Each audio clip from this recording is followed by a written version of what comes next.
Welcome to the Talkin Bout Podcast. I'm your host, TW. Listen, I know you have so many choices for your entertainment, so whoever you are and wherever you may be, thank you so much for spending a few minutes of your day here with me. Yeah. Listen, we got a lot to talk about today. There's been so much going on in the world of wrestling. I don't know if you got Twitter or not. But it appears to me that the wrestling world is on fire. Oh my God, it appears the wrestling world's on fire. I mean, did anything interesting happen? Did I miss something? I'm just kidding. Of course, obviously we know what everybody is going crazy about. And of course, we gonna talk about it, baby. We're gonna talk about it. We're gonna get into it. But real quick, before we get started, please consider hitting that subscribe button to be subscribed to the channel. Hit that like button, let everybody know how much you like this video. Drop a comment down below. Let me know where you're checking in from. I want to know how much reach we getting on this channel, on this page. And of course, if you really want to help out the channel, the best thing you can do is share it. Tell a friend to tell a friend. Let's bring more people into the conversation. But right now, let's get into it. What's everybody talking about? Well, like I said, the wrestling world is on fire after one of the biggest episodes of Smackdown in a long time. Now listen, what we know for sure is that Cody Rhodes will not be challenging Roman Reigns at Wrestlemania. This is what everybody was waiting on, looking forward to so much. You know, they even branded the WWE 2K24 with the whole Finish the Story theme. And everybody's just all on board now with the finish the story. And listen, we haven't gotten an official announcement, right? We haven't gotten the official word, but we were led to believe, as the show ended on Friday night, that the WrestleMania 40 main event is going to be The Rock versus Roman Reigns. Now, when The Rock came out a little over, probably right around a month ago, right? The Rock returned to Monday Night Raw and did a segment with Jinder Mahal. And at the end of the segment, he said, should he sit at the head of the table? And we all lost our collective minds. Because we thought this could mean that The Rock was going to be facing Roman Reigns in the main event of WrestleMania 40. We talked about it. I podcasted about it. Everybody tweeted about it. There was a lot of conversation about it. So it's not like we didn't know that this wasn't a possibility. But the online wrestling community has lost its mind in the aftermath of this. Listen, one of my favorite podcasters, the Solid Monster, he called The Rock selfish. Conrad, the mortgage guy, he said that The Rock alienated, not The Rock, but he said that the decision to put The Rock over Cody Rhodes alienated young fans in the same way that Hulk Hogan jumping in the WrestleMania match against Yokozuna for Bret Hart, that might have alienated young fans back at WrestleMania 9. And here's my favorite part that took place over the course of the last few days is that so many of you have revealed yourself to be business analysts. I love nothing more than reading all of your business advice on Twitter. I love nothing more than reading each of you talk about how The Rock is best for business. That's the business move. That's the best move for the business. Okay? Like, y'all, like, please. Everybody all of a sudden knows, you know, how to run a major media company, all right? And I love it. By the way, one of Conrad's responses to one of the people telling him, a successful podcaster, media personality, mortgage company owner, right? One of his responses to people telling him how The Rock was what was best for business, he responded with a quote tweet of several screenshots of The Rock's failed business ventures, right? One was about the XFL losing something like $60 million and having to lay off employees. One was about Young Rock getting canceled. Another one was about Black Adam bombing at the movie theaters. So that was just to say that, hey, The Rock is not as big of a draw as you think he is.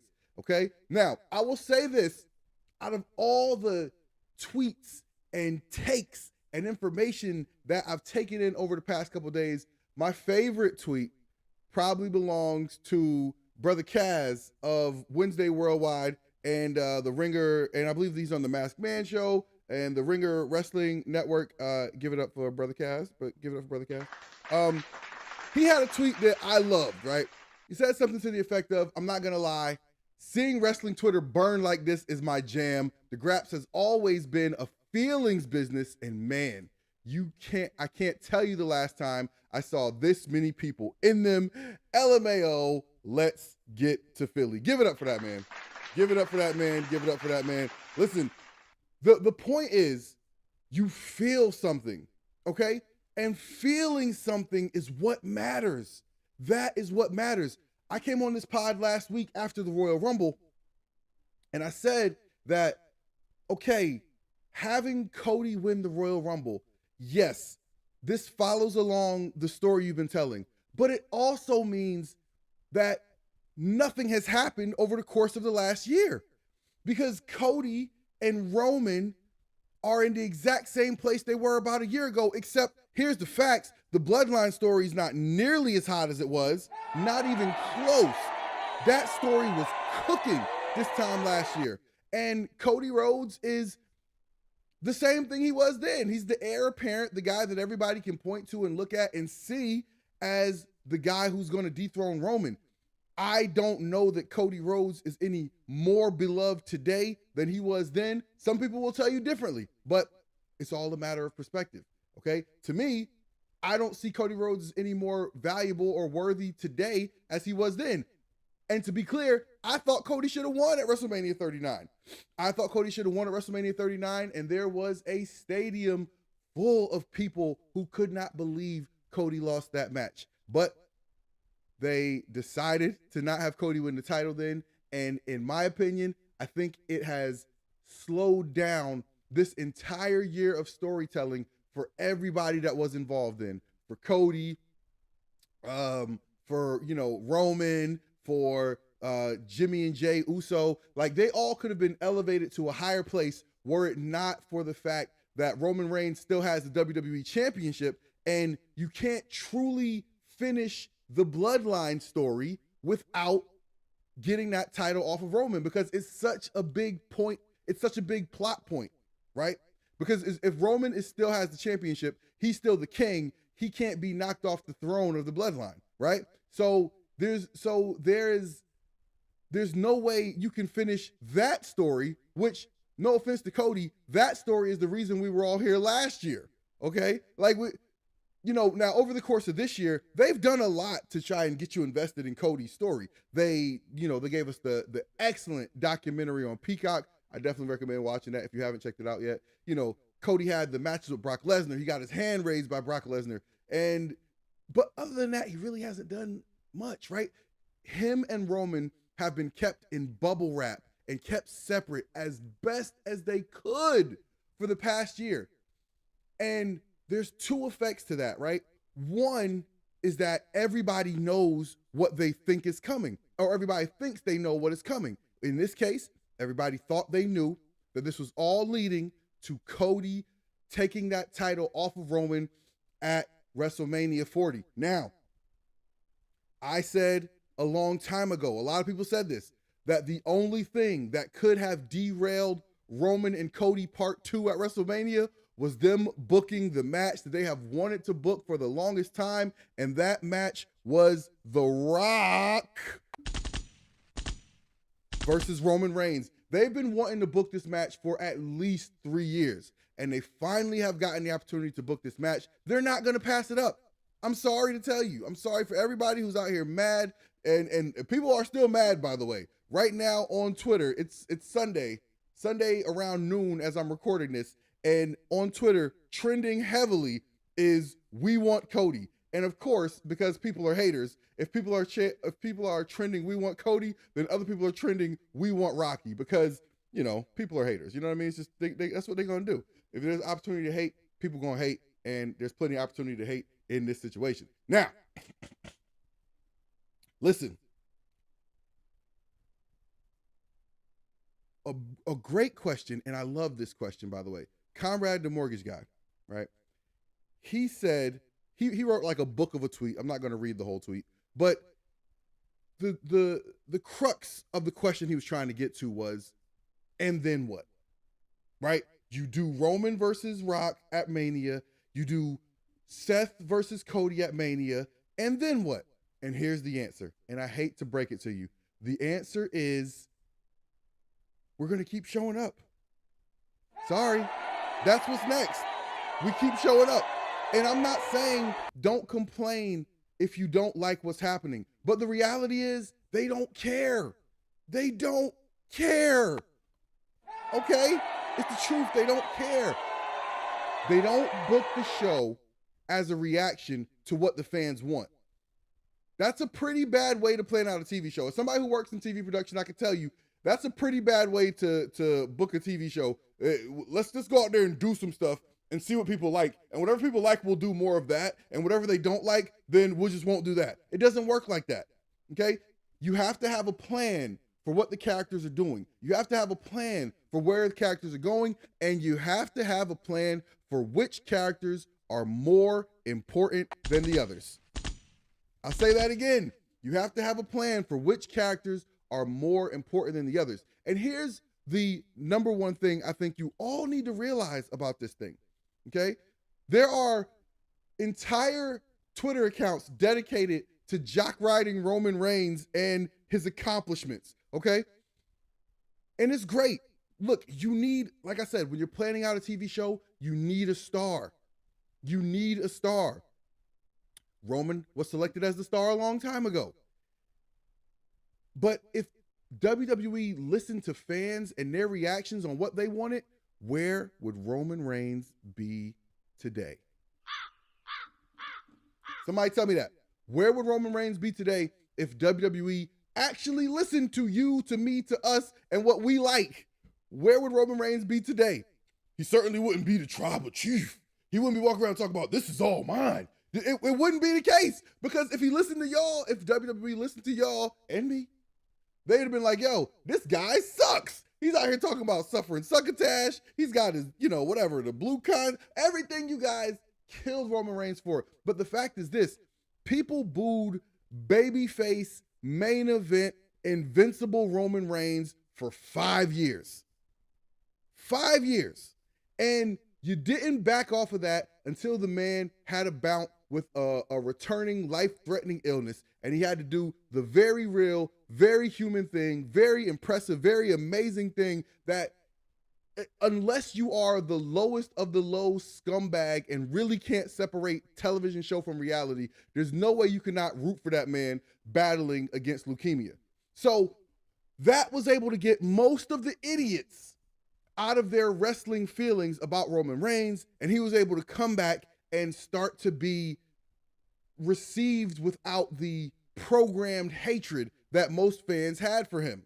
Okay? That allowed him to make the shift into the bad guy character, and it's been off to the moon ever since. But the point is, if WWE bowed to the fans' reaction to Roman Reigns, remember that reaction he got when he won the Royal Rumble in Philadelphia? When everyone wanted Daniel Bryan? Remember that? If WWE bowed the knee to fans' reaction, where would Roman Reigns be today? Where would WWE be today? Okay, we'll get into that a little bit more later in the show. We're going to talk about all of that. But listen, this was a pretty eventful episode of SmackDown. I want to get into some of the things that happened on this show. Before I do that real quick, listen, if you like what we're doing so far, please consider dropping a like and letting them dropping a comment on this video, hitting the subscribe button so that you're subscribed to the channel, and sharing the video so that other people know how great and how much fun you're having at this page. All right. Like I said, this was a pretty eventful episode of SmackDown. The show was billed as the night that the men's and women's Rumble winners would make their choices for who they would face at WrestleMania. Now, before Bayley came out for her decision-making segment, they did a replay of kind of the recap of Bayley winning the Rumble and then what happened on Monday night when she came out. And on Monday night, it looked like she was going to announce that she wanted to face Rhea Ripley. But Rhea Ripley came out to interrupt Bayley as she was talking, and Rhea Ripley was attacked from behind by Nia Jax. Nia Jax dragged Rhea Ripley into the ring, gave her the bonsai splash, or what do they call it? What does she call it? The Annihilator. The Annihilator. And I just want to put this out there into the ether, into the universe. Listen, I know you guys need to practice to get your reps up for the shows to make sure everything looks crisp and perfect. I just want to say I volunteer as tribute. If you need somebody to. Okay. Anyway, so that brings us to Monday to Friday night. Bayley still hadn't made a decision on who she's going to pick. Now, before Bayley comes out, we look in the locker room and we see Damage Control standing there talking to each other. Asuka saying, who do you think Bayley will pick? She's probably going to pick Rhea. And then Io says to them, either way, tonight, Bayley is done. Then Damage Control leaves the room, and as they leave the room, they zoom in kind of to the next room, and you see Bayley standing in the door, obviously with the implication being that she was there the whole time, overhearing the stuff that they were saying about her. So Bayley comes out to the ring to make her selection. The other three members of Damage Control are with her, and Bayley's talking about her journey, about how she got here, and about how she can admit that she had some help. And a lot of times you want to, she's talking about all her accomplishments, how she's defended the Raw Women's title, the SmackDown Women's title, all at WrestleMania. She's done all that stuff. She's been the tag team champion. She said she's even hosted WrestleMania. And she said, to be the best, you got to beat the best. And she said, that brings me to Rhea Ripley. But then she said, but sometimes you can fight another fight. She says, sometimes it's more personal. And sometimes you want to prove your doubters wrong. And then she looks over her shoulder and she stares down Asuka and Kairi and Io, who were just talking trash about her and laughing behind her back. And Bayley kind of steps up to them and she's like, hey, we were all good together. We were going to go to the top. But ever since Dakota and ever since Kairi and Asuka joined the team, all you do is doubt me. Then Kairi and Asuka jump Bayley from behind. They're beating her down. They kick her in the stomach. She's laying down. And then Bayley pulls out a pipe that she had hidden behind the steps on the side of the ring. And then she attacks Asuka. She attacks Kairi. They go out of the ring. She goes to attack Io, but Io has the belt ready, like they were getting ready to attack each other. And then Damage Control flees the ring. Bayley grabs the mic and says, Io, I'll see you at WrestleMania. So we got our first WrestleMania match set. It's going to be Bayley versus Io Sky for the WWE Women's Championship. And yeah, I mean, look, I love it.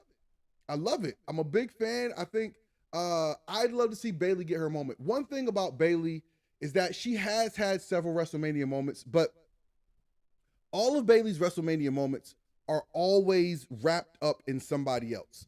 Like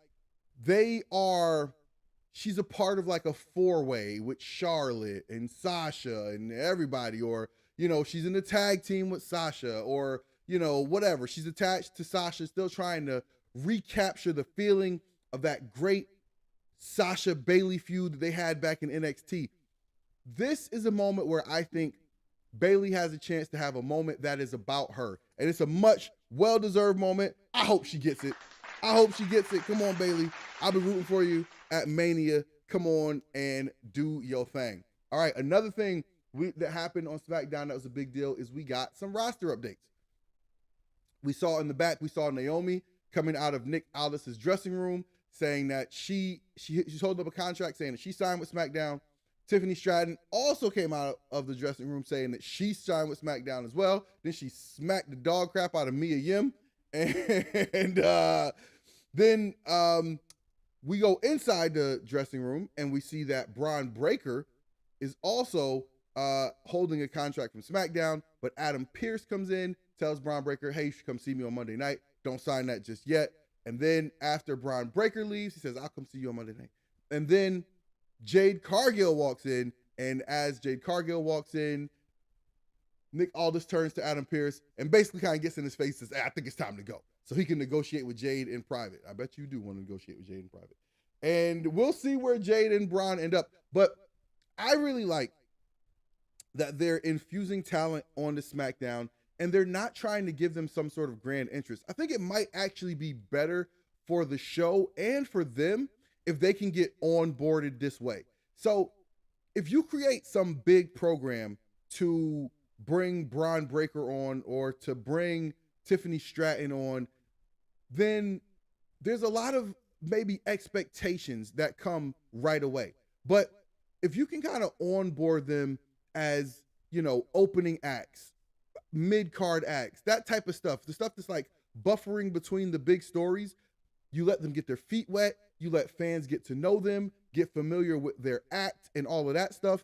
And then eventually when, there's more time for stuff like after WrestleMania, after you've gotten all these big stories you've been working on for a long time finished, now you can start putting the new people into some more major storylines. So I actually like this method of bringing people in. You don't put too much pressure on them right away. You just come in, you bring them on, you let them work with good quality people like Michin, and you're just working your way right into the show. And it should be kind of seamless if you do it that way, as opposed to creating some big, oh, look at this new talent coming now.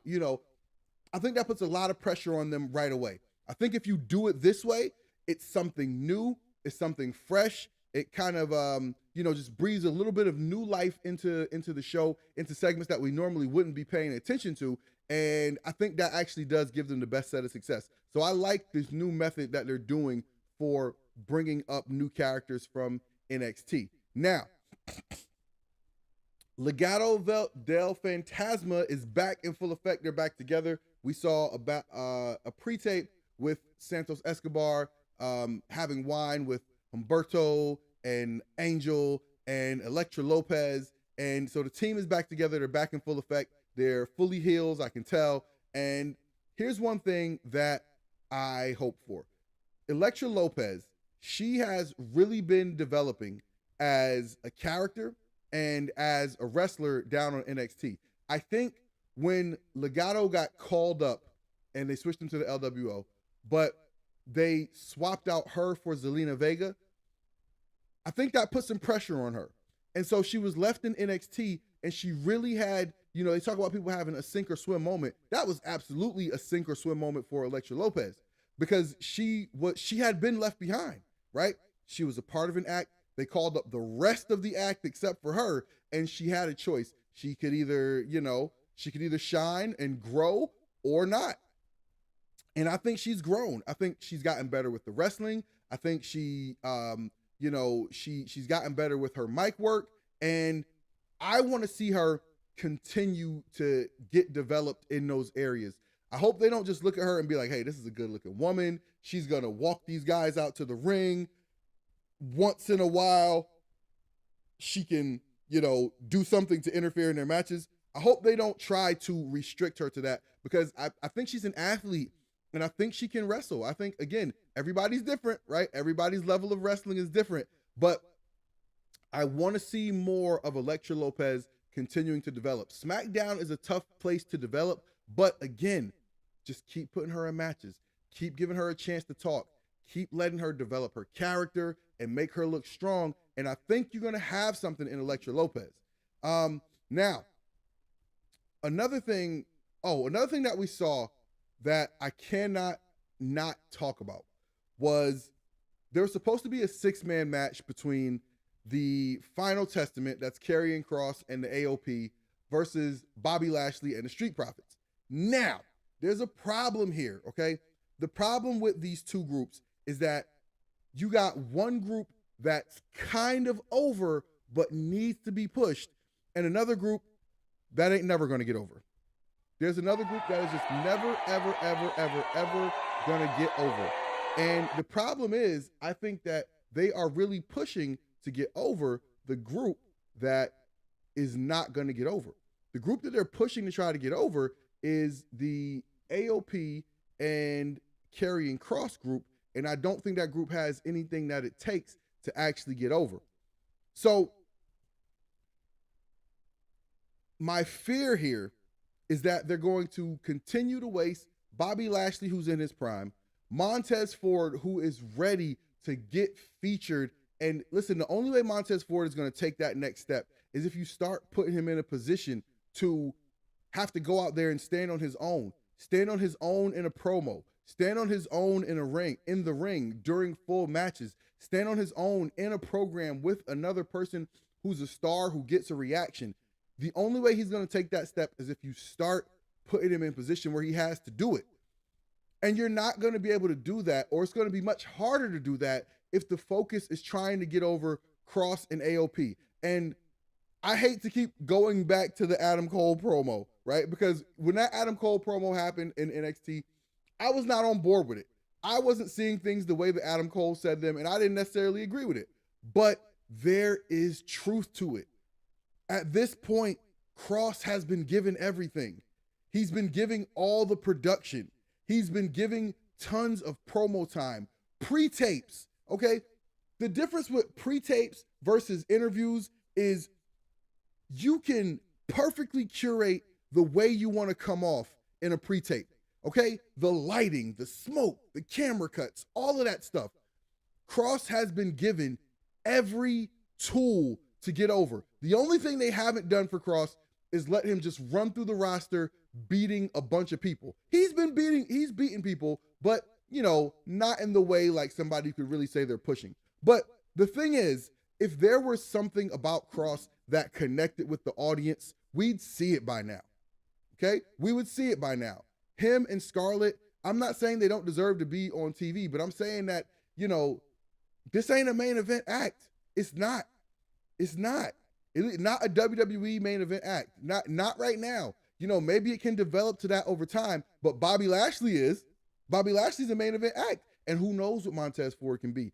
But you gotta give him the chance. You gotta give him the chance. So I'm annoyed with the fact that they're kind of wasting time with Bobby Lashley and the Street Profits when they're clearly trying to get over AOP and Karrion Kross. So I just feel like they're focused in the wrong way. They're focused on the wrong team there in that one. All right, so look, this brings us to our main event segment, okay? This is the main thing. This is what everybody was talking about, and this is the thing that, oh God, if you are,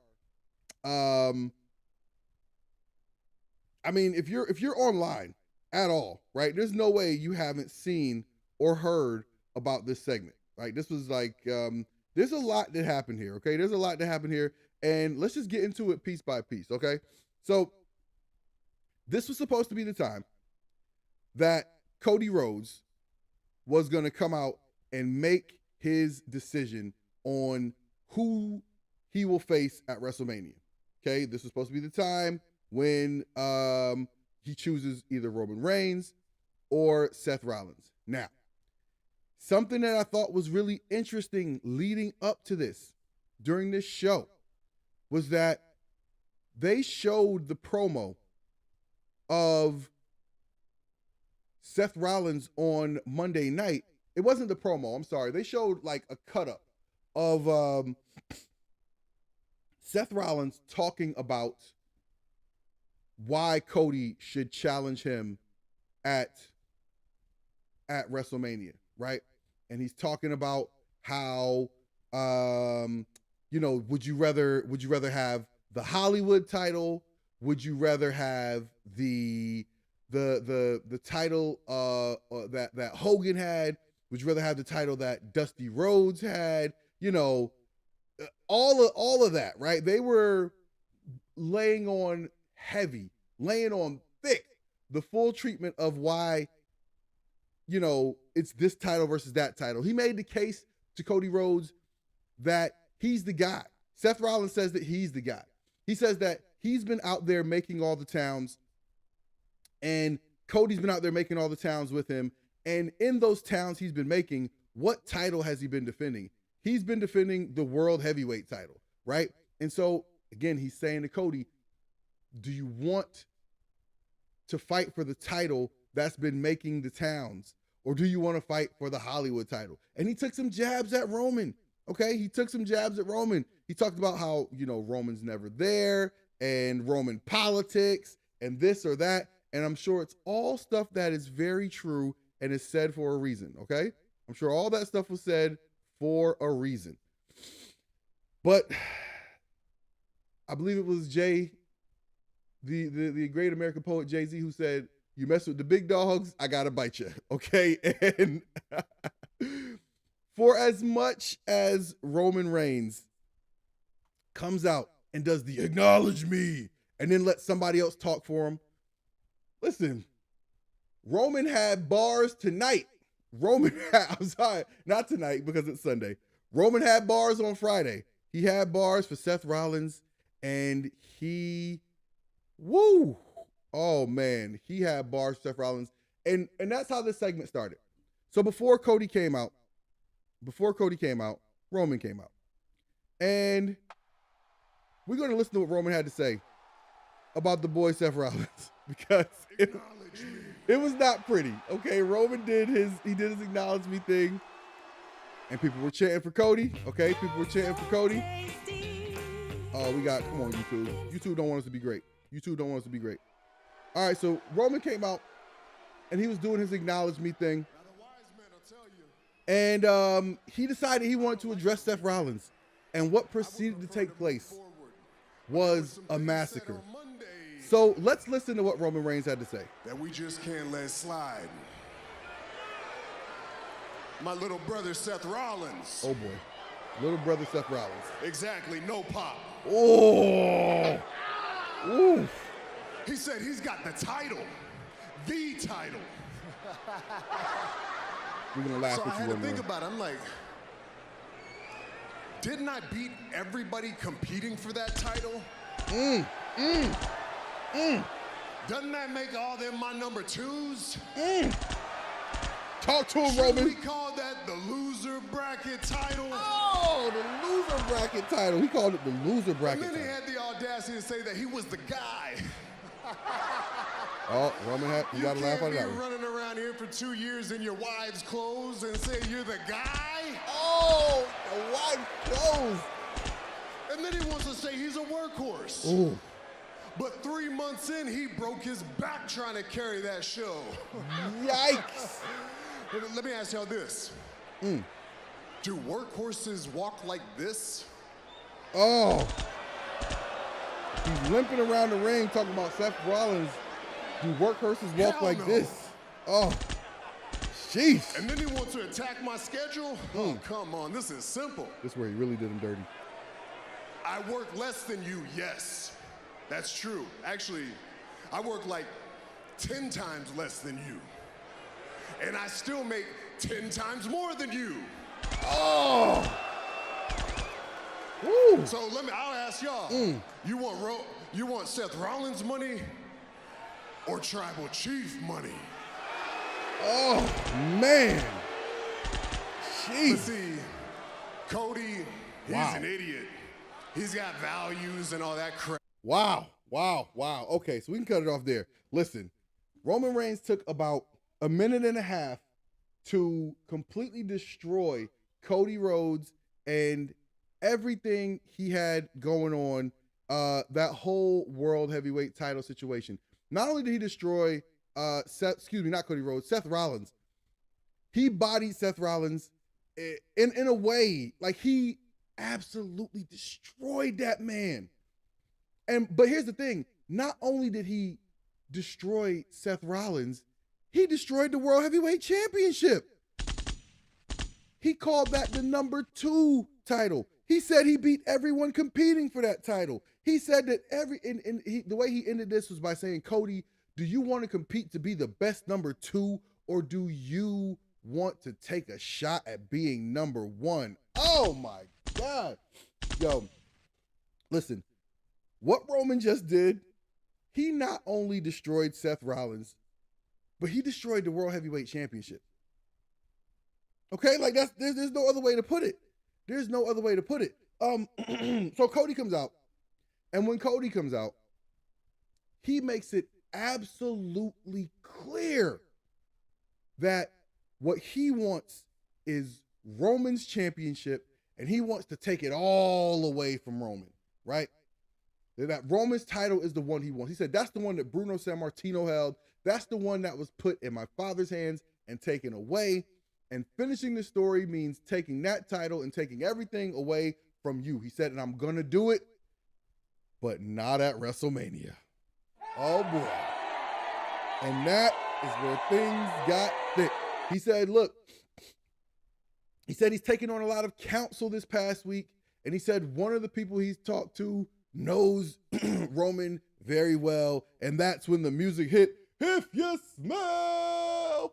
and the people went crazy, right? The people in the building went crazy. But here is where this got fun. Here's where this got interesting. Here's where the feels came in. And if you just pay attention to, listen, Cody Rhodes is a professional. He's a professional, but he's also a guy that wears his heart on his sleeve, okay? The Rock comes out, he comes down to the ring, does his pose, all of that. There's a part where The Rock comes and stands up on the rope, does his arm up, and then they get a shot of The Rock getting in the ring and of Cody's face, and the look on Cody's face said, F you. The look on Cody Rhodes' face said, F you, Rock. And he looked like he was trying to hide it, you know, like he didn't want it to be apparent, but it was obvious. It was super obvious. And then The Rock gets in the ring. He extends his hand to Cody. Cody reaches out to shake The Rock's hand. You know, they do the little embrace. Rock pulls him in close, and he whispers some things in Cody's ear. And again, the look on Cody Rhodes' face said, get the F off me. I'm just talking about the look that was on his face. Okay, the look that was on his face said, get off me. And then Cody, as he looked like he was fighting back tears, he steps out, he walks out of the ring, walks back, and they did this part well. They made sure to shoot Cody as he was walking back to the ring. Cody's high-fiving the kids. And then they also showed The Rock at watching Cody as he's walking back to the ring, to the dressing room. And they made sure that through the way they blocked this, the way they shot this, to tell this story, right? They told the story that The Rock was stepping in the spot for Cody, but The Rock was not, but they weren't letting you forget about Cody. Remember this, every time you're watching TV, if they shoot it, they want you to see it, okay? If they shoot it, they want you to see it. Oh boy, hold on guys, we gotta take a little pause here, a little pause for the cause. I'll put on some music for you here, having a little emergency with the kids, and we'll